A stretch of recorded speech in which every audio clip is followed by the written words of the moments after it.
Hello everybody and welcome back to another video, and today is going to be a very special one in that it's going to be a guide for the ether currents. Now, as I'm sure that you all probably know by now, in order to be able to be allowed to fly in certain areas, you need to track down ether currents, which are these little specks of energy scattered throughout the region. As you can see right here, each one of these locations already has one Ethernet current, because just by playing through the main scenario quest line, you are presented with one of the currents. So once you see that little current symbol when you're playing through these areas, then you know that you're pretty much done with that area, and then you'll be able to move on to the next one. So I went through the whole main scenario without touching a single one, just so I could make this guide for you. Okay, so in order to be able to find these very special ether currents, you will need the ether compass, which we got way back in Heavensward. Now, once you end up tracking down all the Ethernet currents, you don't really need the compass anymore. So that's okay. They do have places where you can buy a new one. You can either go to the Forgotten Knight, or you can go to Ralgar's Reach to purchase a new Ethernet compass. So as I'm sure that you all notice, in order to get all the ether currents, there are 15 in total, scattered throughout the region that you have to find with the use of the ether compass. However, 5 others are part of earning them from certain quests. And not just through the main scenario quest line, that will get you one. But there are certain NPCs that have very specific quests that you have to do, and I'll be pointing out exactly what kind of quests those are. As you can see, here is our first ether current, which is actually perched on top of a ledge. So it's actually here in the stronghold on the other side of Lakeland. It's in the Ostal Imperative. And it's just on this little ledge here, right next to the Amaro Keep, or the Chocobo Keep if you prefer. And its coordinates are 917. So you can mark that one down in your maps if you like. And you can actually look up to see how many Ethernet currents you have left by going underneath travel. And as you can see, we have one already found. So let's go find the others.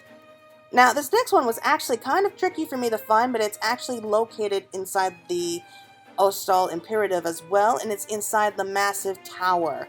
The exact coordinates for it are 514, as you can see right here. And it's kind of underneath a lot of the staircases, a lot of steps, so it does take a little bit of walking around trying to find it. But it is in this exact location, and if you just wander around it long enough, I'm sure that you'll find it. Okay, so this next ether current is actually pretty easy to find. It's on top of a blue awning inside of the Raldar's Surround. And this is actually kind of a small outpost around dead center of Lakeland. Just follow the trail and you'll end up reaching this mostly destroyed tower, and like I said, just climb the stairs on top of the blue awning. You can't miss it. And the exact coordinates for that is 1818, so that's easy enough to remember.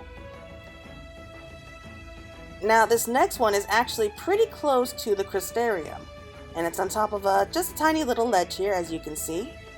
And it's along the road for the Belt. Interesting name if you ask me.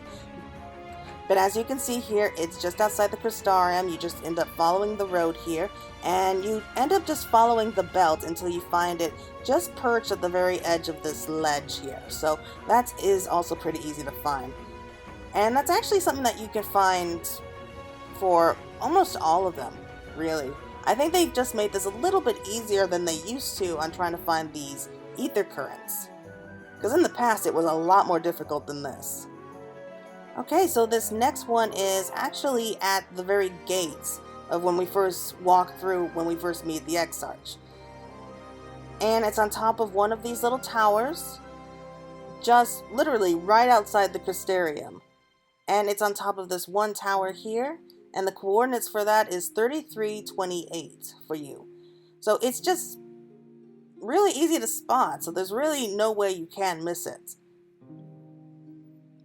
Yep, and as you can see here, we already have half of the ether currents found in the location. Now, this next one, you actually have to perform a slight jumping puzzle. It actually took me a minute to figure out how to get up there. But there's a little path on how to get up there, and it's right at Fort Job, just outside the Ethernet current, as you can see here, on top of this little wall. And the coordinates for that is 3521, in case you're curious. As for this next one, it's almost right next to each other. So yeah, they are definitely making the ether currents a little bit easier to track down.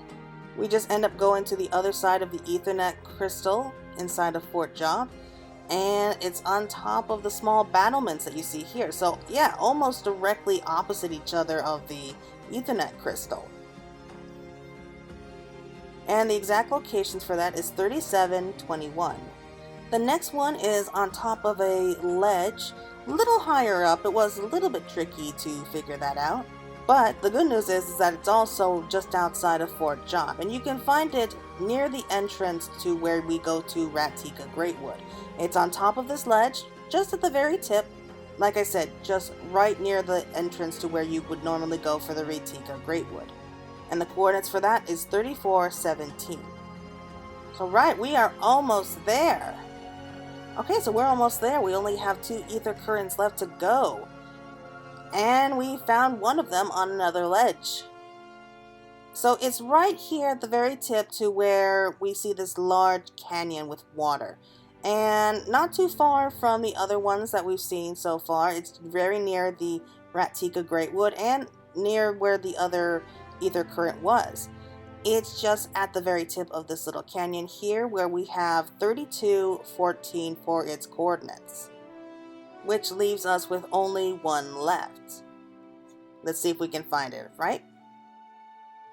And here is the last one that we need to find.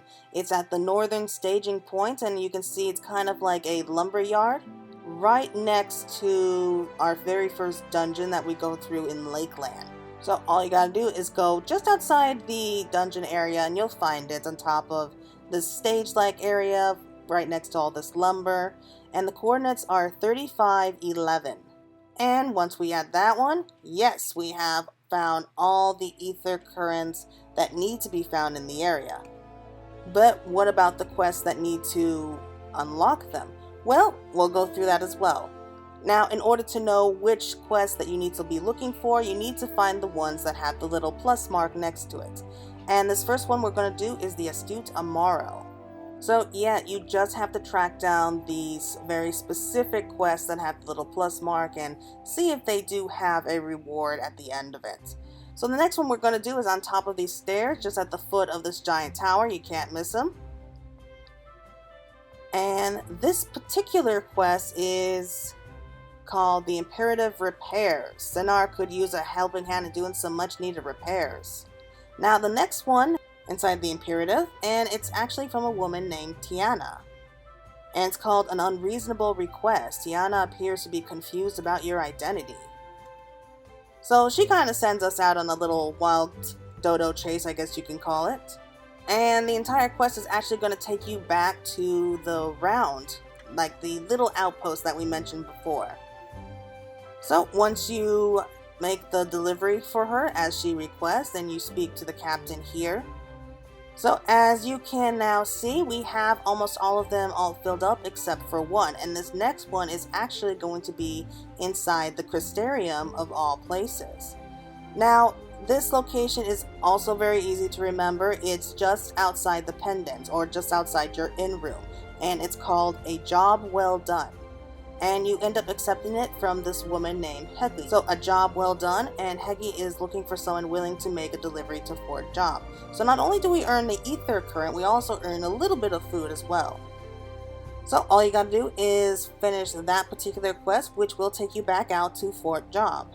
You just ended up unlocking all the ether currents in Lakeland, and you earned the title, and you earned the achievements, Freebird Lakeland. And yes, the ground no longer holds sway for you. You are now free to fly wherever you want to go.